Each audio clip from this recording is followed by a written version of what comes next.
The universe and the human brain are the two most complex systems we know of. Your brain has hundreds of billions of neurons connected through trillions of connections. It has more neurons than there are stars in our Milky Way galaxy. Isn't that mind-blowing? Something else to blow your mind, your brain has more connections than there are galaxies in the observable universe. Each one of us carries a system more complex than the cosmos and more powerful than anything we comprehend. Each one of us is a miracle. We are all infinite beings. We are all capable of boundless creativity, endless thoughts, limitless ideas, impossible inventions, boundless emotions, miraculous feats of courage, and unmeasurable kindness. We all have capacity. We all have ability to do the infinite. Yet, most of us remain mediocre. Most of us remain unaware of our greatness, our miracles dormant, our abilities untapped, our talents unshared. Why? Part of it is that we didn't get the memo on how to access and use our brains properly. The schools, our teachers, our parents, our institutions failed us on some level. We never learned how to try and access this power that sits between our ears. So in this installment of Get Smarter Today, let's unpack our brains.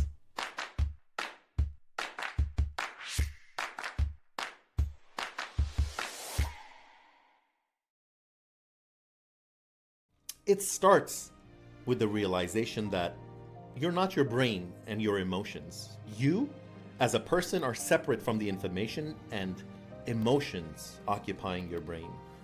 You are the master of this body and this brain that you occupy.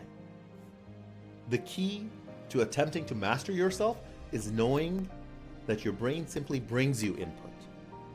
If you listen to the chatter of your brain, you will notice the information is conveyed to you. If you think about it, there are three main voices that reside in all of us. There's the child, there's that protector, and the ego. These three voices, and we're going to go through them, come preloaded in the starter package of the brain. Starting with the child's job is to get instant gratification. That's all it wants. It wants that cookie.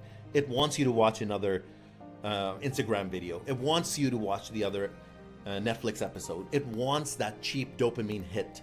It wants self-gratification. It wants pleasure. And to get that, it bargains with you. It manipulates you. Simply put, it wants three things, three F's: food, fun, and fornication. If your mind is not strong in its purpose and goals, if it is not already focused on the priorities for today, the child can easily derail everything. You have to be aware of the games that the child plays. The key to conquering this child, this voice, is to pacify it in small doses. You have to make time for the three F's, or it controls you more vigorously. The control gets more desperate. You have to make time for it on your own terms. Second, the protector. Now, this is the main part of the brain talking to you day in and day out. It wants you safe. It wants a constant environment. It wants you to sleep a little longer, eat a little bit more, work a little less, spend less time exercising, and avoid new dangerous experiences. It does not care about your growth, the growth of your mindset, your spirit, your heart, your health. Its job is to avoid all risks and keep your body from any harm. It does not know that it ends up doing more harm to you by keeping you safe, by keeping you contained, by keeping you constant. And frankly, it does not care. Like the Secret Service has only one goal, keeping the president alive at all costs, the protector does everything in its power to keep you away from the pain of growth, suffering of building. It keeps you limited. It keeps you away from life.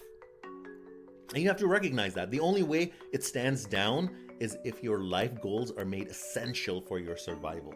You must believe in your soul that you must launch that business or it will destroy you. You must have no doubt. If you don't complete that book, it will crush your spirit. You must internalize that if you don't train for that marathon, your body will wither away. The point is, regardless of what goal you have to internalize it so that the protective mechanism allows you to chase that with full freedom. You have to believe the importance of your goals to overcome the protector. Third is the ego. It's the part of your brain that thinks you're separate from the whole, separate from the oneness of the universe. It convinces you that you are on your own, that you're not part of this magnificent system. You're not part of the life force surrounding you. You're not part of the world somehow better, somehow more important, somehow more superior than other. It feeds on the praise. It needs validation. It loves drama. It wants others to fail. It does not care about the present.